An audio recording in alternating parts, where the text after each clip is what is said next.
Hello, true crimerers. I thought I would give you my first official compilation video from TikTok. My most popular series by far over on TikTok is the series I call Worst Deaths Imaginable. That series as a whole probably has about 150 plus million views. So this is a series where I just talk about some of the worst ways that people have died. Not necessarily via murder, just in some crazy ways. A lot of claustrophobic related deaths because I'm very claustrophobic. So yeah, I'm just gonna basically put these out in order that I made them. And the very first one I did, the very first video I ever went viral for in general, was my worst deaths imaginable #1, and that was the story of John Edward Jones, the man who died at the Nutty Putty cave. So that's the first one you're going to see, and then you're going to see a few more after that for this video. And if you guys do enjoy this, I will continue to make compilation videos like this. So, without further ado, here is Worst Deaths Imaginable. Viewer discretion is advised.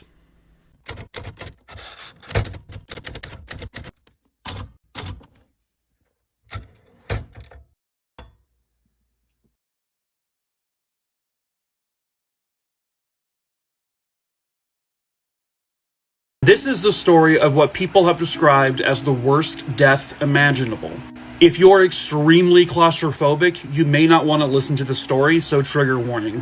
This was the entrance to the Nutty Putty cave in Utah. Known for its extremely narrow passageways, it has a length of approximately 1,355 feet and is about 145 feet deep.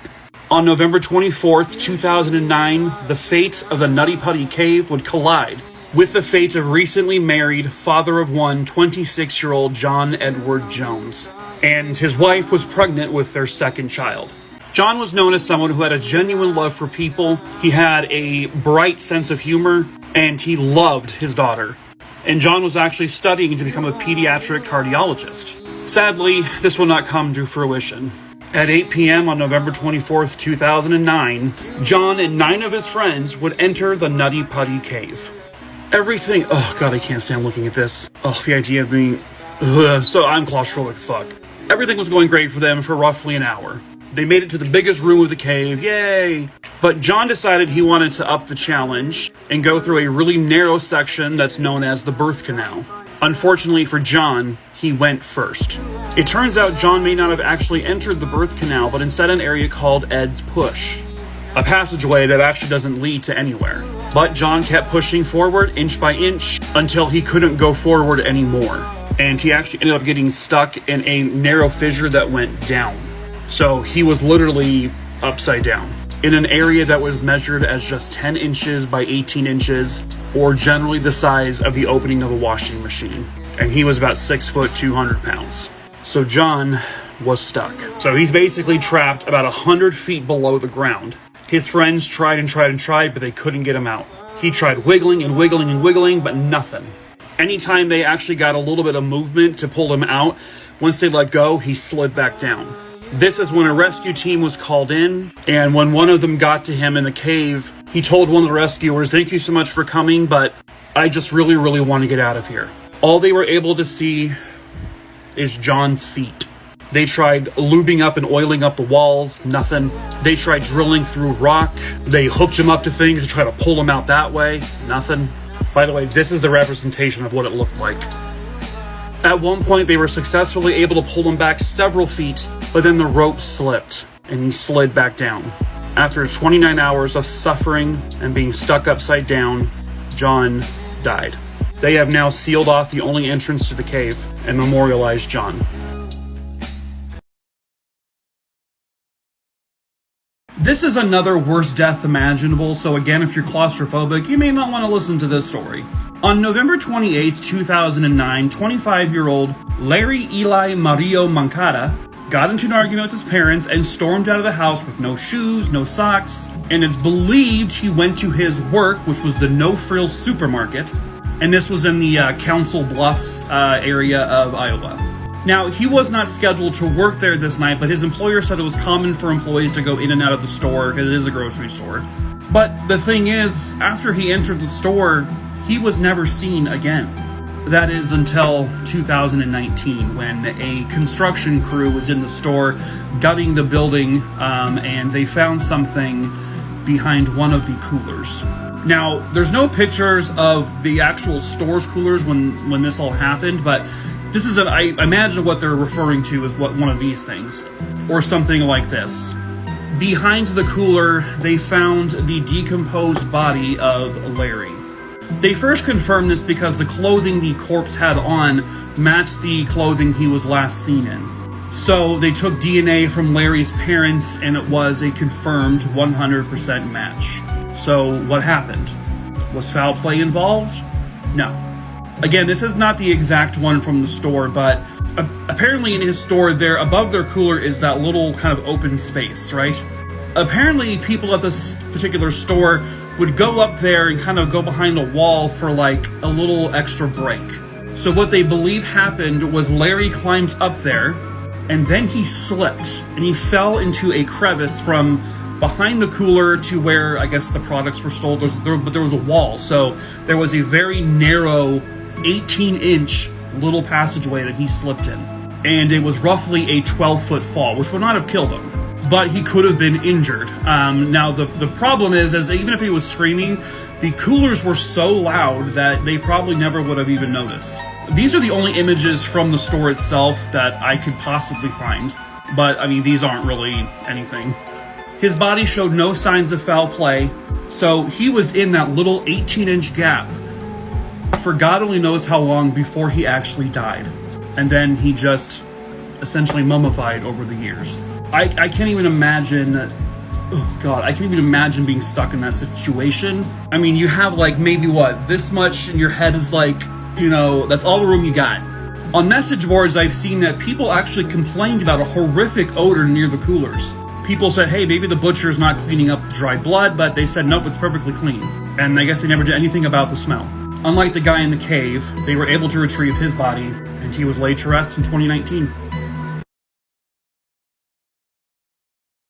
This is Worst Deaths Imaginable, Episode 3.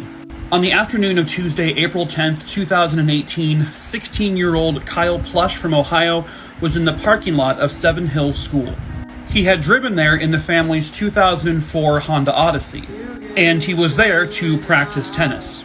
He had gone to the third row of the minivan, and then he went to reach over to grab his tennis equipment. As he was reaching, his knee was pressed against the bottom of the seat when something unexpected and honestly quite horrifying happened. Let me show you a brief video.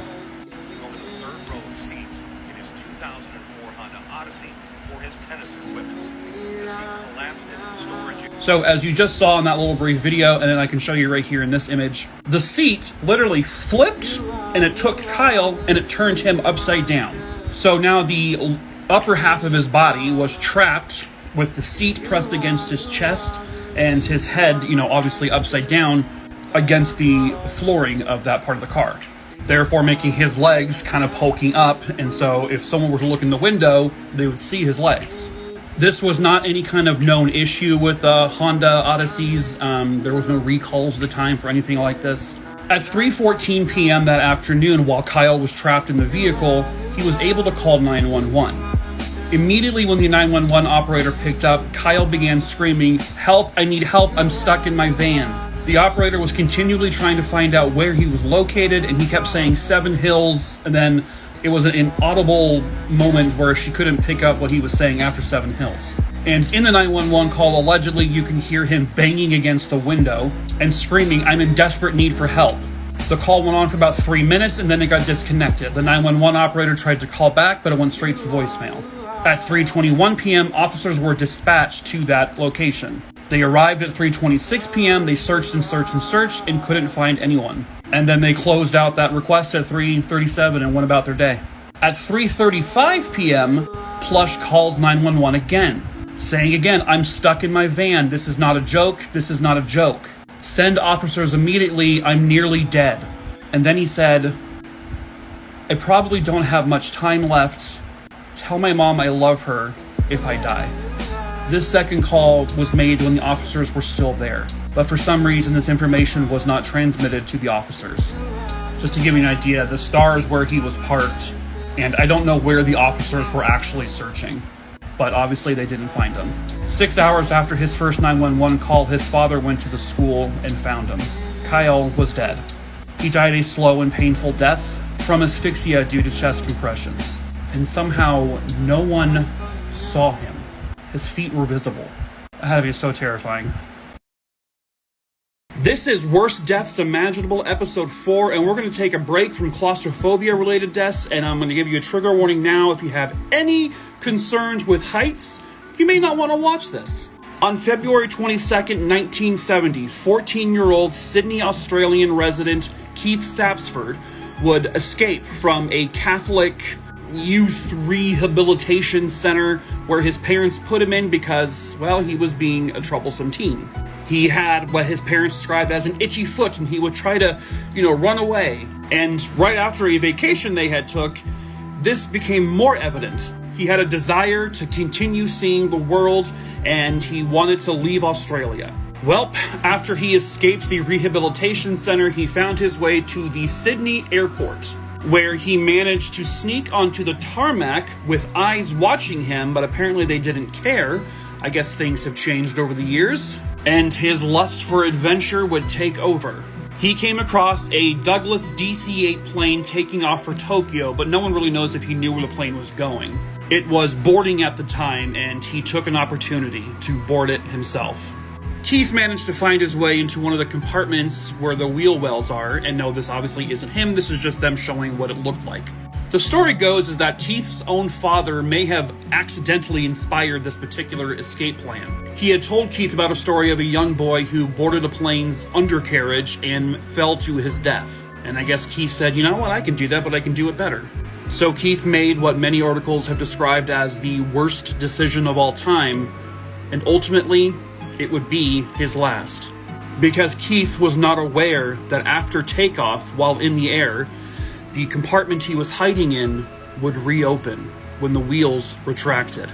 And that's exactly what happened. By pure happenstance, an amateur photographer by the name of John Gilpin was taking photos of planes taking off and just the tarmac, in general. He was not aware he was about to capture one of the most horrific images of his career.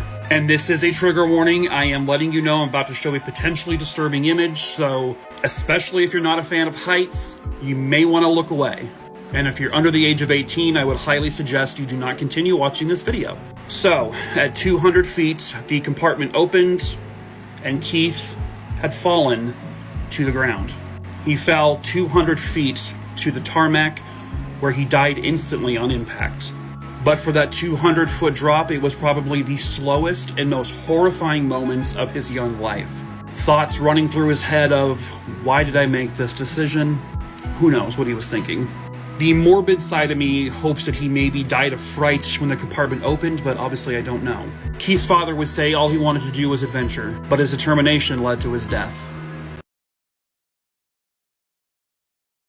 This is Worst Deaths Imaginable number 5, and I gotta be honest with you, I am really struggling with this one.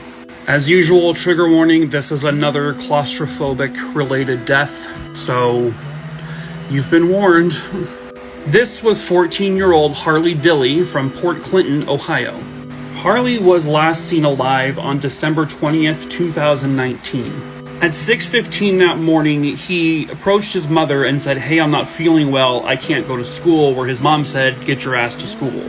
The following evening, they reported Harley as missing. I guess it was normal for him to be gone overnight. I'm not sure why that's normal for a 14-year-old, but Harley also had autism and ADHD, and he was being assessed for oppositional defiant disorder, or ODD, and he had PTSD apparently from childhood beatings he got from his sister. Oh my god, this kid had it rough. When he was reported missing, officers went out and searched all of his friends' homes, his ex-girlfriend's home. They obviously searched his home, but he was never found. A month would go by and no one found him. This is until police received a tip to check a home that was in Harley's neighborhood that was under renovation. When the search began, they looked in the windows of that home, but they never saw anything out of the ordinary. The police then entered the home with the permission of the owners, who were not staying in the house at the time because it was being renovated, and they were immediately hit with the smell of decomposition. While searching the second floor, near the fireplace vent, they found Harley's jacket, and they would later find his glasses on the floor. Given the proximity to the fireplace vent, they looked inside the chimney, where they found the decomposing body of 14-year-old Harley Dilly. Whew. Okay, so what they think happened was Harley was able to get to the roof of the house somehow, and he went to crawl inside the chimney, and they say he went feet first. All of this, by the way, to avoid school. Harley was 4'9" and wore clothing size 10 to 12. The interior of the chimney was 9 inches by 13 inches. His shoulder width was about 12 inches. When Harley realized he was stuck, he began taking off his clothes to create less bulk. They think he did this to give himself more room to breathe. Oh, they believe he tried wiggling, but he couldn't, and he got stuck. Like, permanently stuck. He managed to shove some of his clothing items out of the vent with his feet, I guess. By the way, the police moved the jacket. It didn't fall right there. This is the chimney. This is what he was stuck in. They said his right hand was stuck behind his back, and his left hand was stuck this way against his chest, but his head was pointed up. He died of compressed asphyxiation, and it likely took several hours. It was a slow and painful death.